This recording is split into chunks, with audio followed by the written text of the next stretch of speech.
Good morning.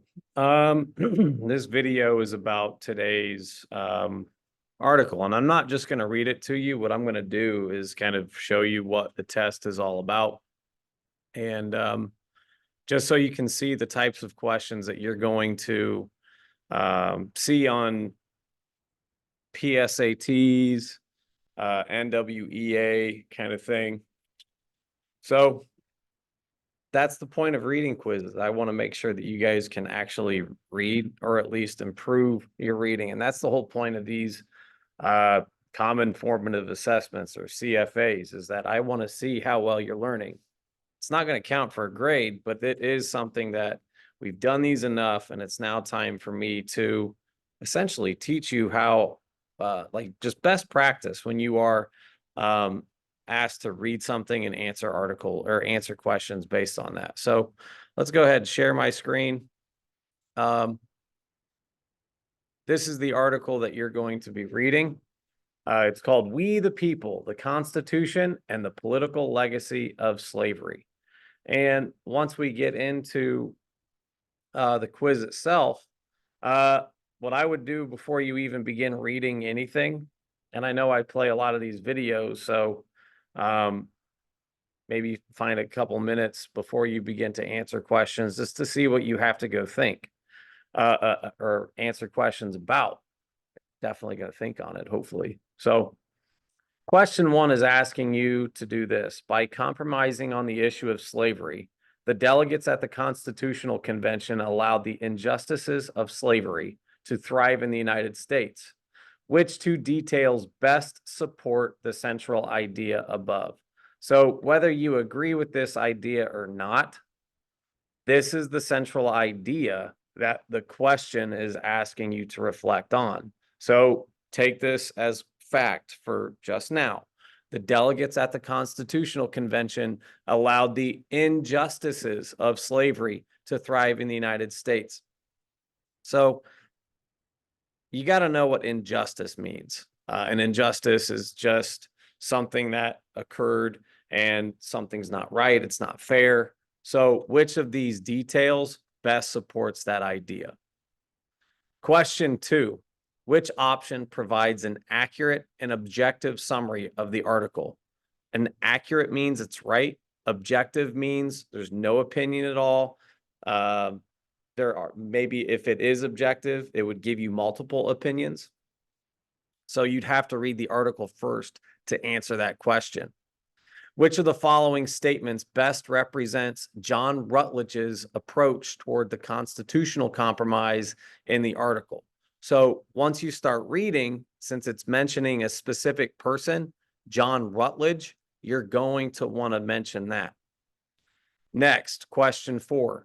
Why did the author introduce Thurgood Marshall's opinions before the historical debate on the constitutional compromise? So again, it's another person. Thurgood Marshall. We want to make sure that you are keying in on that person as well in the article. So let's get to the article itself. We the People, the Constitution and the Political Legacy of Slavery. Got a picture there. Beautiful day. Here we go. On the 200th anniversary of the United States Constitution, Thurgood Marshall, the first African American to sit on the Supreme Court, said that the Constitution was defective from the start. He pointed out that the framers had left out a majority of Americans when they wrote the phrase, "We the people." Some members of the Constitutional Convention objected to slavery. However, Marshall said they consented to a document which laid a foundation for the tragic events which were to follow. Constitutional protections for slavery. The word slave does not appear in the Constitution.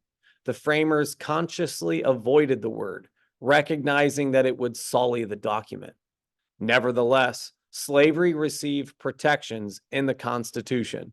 The notorious 3/5 clause counted 3/5 of a state's enslaved population in apportioning representation, giving the South extra representation in the House of Representatives and extra votes in the Electoral College.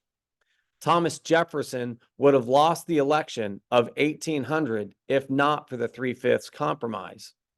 The Constitution also prohibited Congress from outlawing the Atlantic slave trade for 20 years, and a fugitive slave clause required the return of enslaved people who escaped back to their owners. The Constitution gave the federal government the power to put down domestic rebellions, including rebellions by enslaved persons. Politics and the Atlantic slave trade. The framers of the Constitution believed that concessions on slavery would win them support of Southern delegates for a strong central government. They were convinced that if the Constitution restricted the slave trade, South Carolina and Georgia would refuse to join the Union. But by sidestepping the slavery issue, the framers sowed the seeds for future conflict. After the convention approved the Great Compromise, James Madison wrote, "It seems now to be pretty well understood that the real difference of interest lies not between the large and small, but between the northern and southern states. The institution of slavery and its consequences form the line of discrimination." Of the 55 delegates to the Constitutional Convention, about 25 were enslavers. Many of the framers harbored moral qualms about slavery.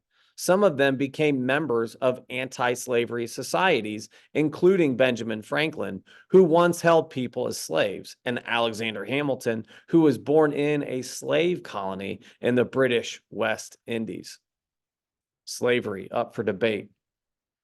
On August 21st, 1787, a bitter debate broke out over a South Carolina proposal to prohibit the federal government from regulating the Atlantic slave trade. Luther Martin of Maryland, a slaveholder, said that the international slave trade should be regulated by the federal government since the entire nation would be responsible for suppressing revolts by enslaved persons. He also considered the slave trade contrary to America's ideals. "It is inconsistent with the principles of the Revolution," he said, "and dishonorable to the American character to have such a feature in the Constitution." John Rutledge of South Carolina responded forcefully, "Religion and humanity have nothing to do with this question. The slave trade should be left to the states to decide, or else the southernmost states would not join the Union." A Virginia delegate, George Mason, who enslaved hundreds of people, spoke out against slavery in ringing terms. "Slavery," he said, "discourages arts and manufactures.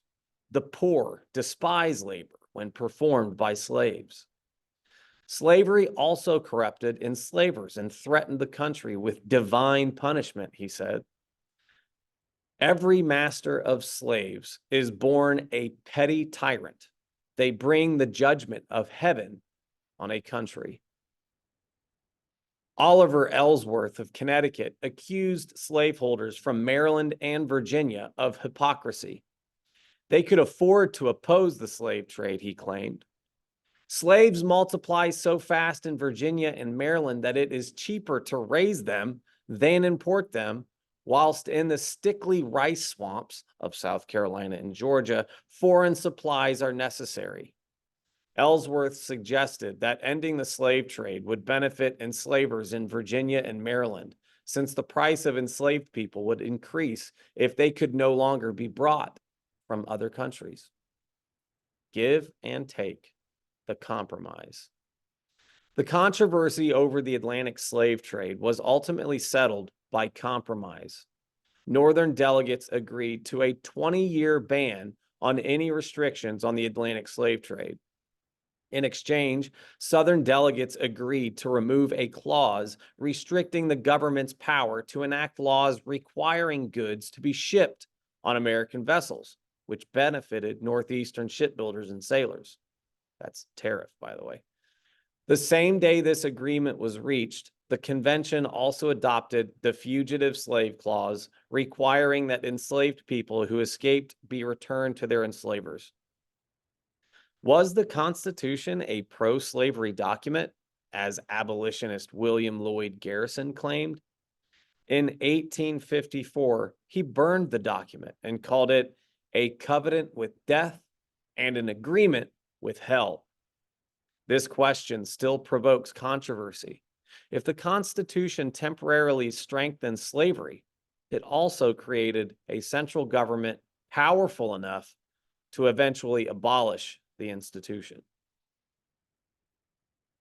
So that article is pretty heavy, bringing up a lot of things, which allows me to go back to Canvas to remind you that after this CFA, your little doctor's appointment, um, you have a lot of other things to do.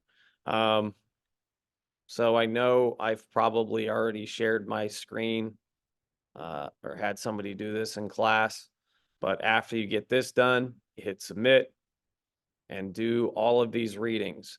These are the ones that are for a grade. And if there's ever been 4 assignments in my class that are super important that you understand and know, and more importantly, do, it's these 4. You have to understand the compromises between big and small states based on population. That argument still goes on today. The northern and southern states, that assignment is all about slavery and tariffs, the things that were really big sticking points in the Philadelphia Convention. This assignment is about the legislative branch, the Congress, which there are some people that would argue that this is not, or this is the most important branch. But you know, the system of checks and balances might be something that would probably be, you know, maybe none of the branches of government are the strongest. And then this is the big one.